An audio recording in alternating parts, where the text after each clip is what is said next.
Dando continuidade à nossa análise de formulário em HTML com CSS, vamos observar agora o primeiro elemento do formulário, o input.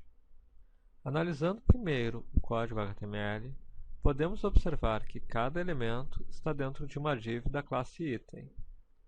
O input está dentro de um label, juntamente com o span para o texto. Primeiro iremos olhar o CSS da classe item. Basicamente, nós temos um alinhamento à esquerda e uma margem bottom de 22 pixels. Essa margem é utilizada para separar verticalmente um elemento do seguinte.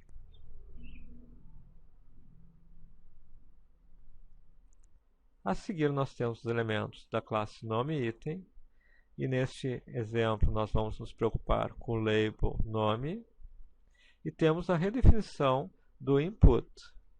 Vamos olhar esses dois conjuntos juntos, já que eles se referem ao label e ao campo input em uma mesma linha.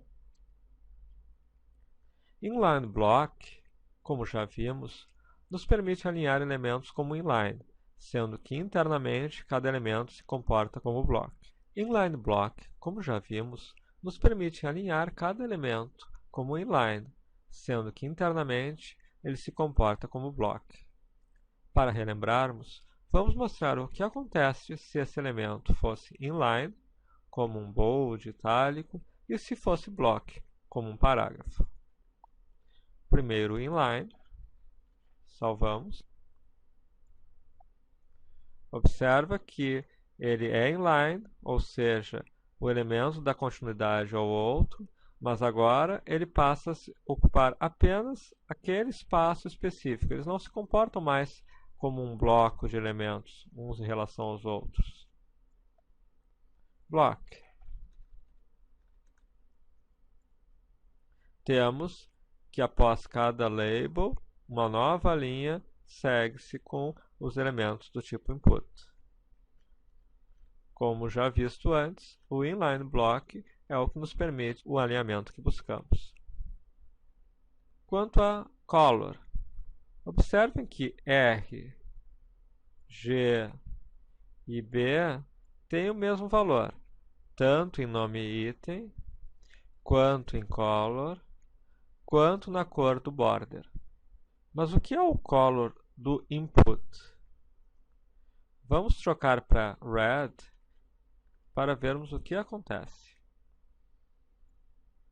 Parece igual. Mas red agora é a cor de dentro do input.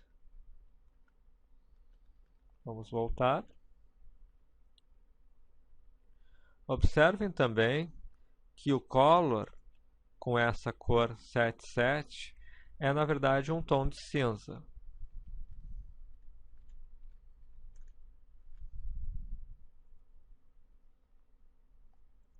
Observem como o cinza deixa mais suave. Voltando, ele dá uma aparência mais suave do que uma cor tão contrastante quanto o preto puro no branco. Nós temos ainda o TextAlign Right em nome item.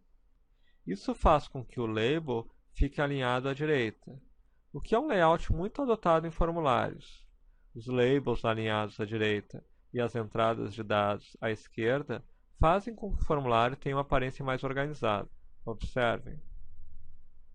Todos os labels alinhados aqui, todos os elementos alinhados aqui, e você tem uma ideia de organização, com todos os elementos alinhados na divisão entre labels e entradas de dados. Por fim, observem o padding e a borda do input. Vamos retirá-los para ver o efeito.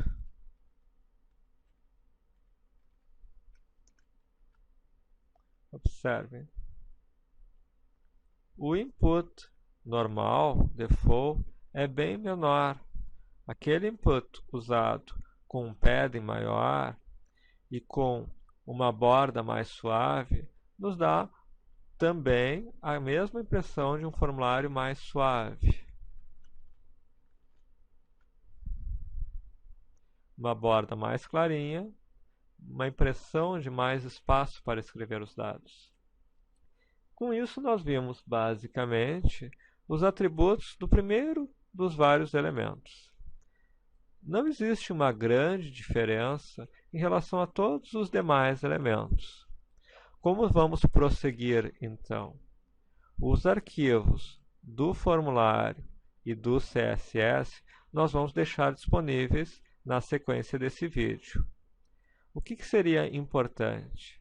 Vocês salvarem esses dois e trabalharem principalmente com os atributos, principalmente com aqueles atributos que vocês se sentem menos seguros. Trocar um align, right, left, aumentar um padding, trocar uma cor e dessa forma ver o que acontece com o formulário. Isso vai dar a vocês um pouco mais de fluência, de experiência para aos poucos começarem a desenvolver layouts gradativamente mais sofisticados utilizando o HTML e principalmente começarem a terem mais facilidades quando forem analisar HTMLs em códigos existentes.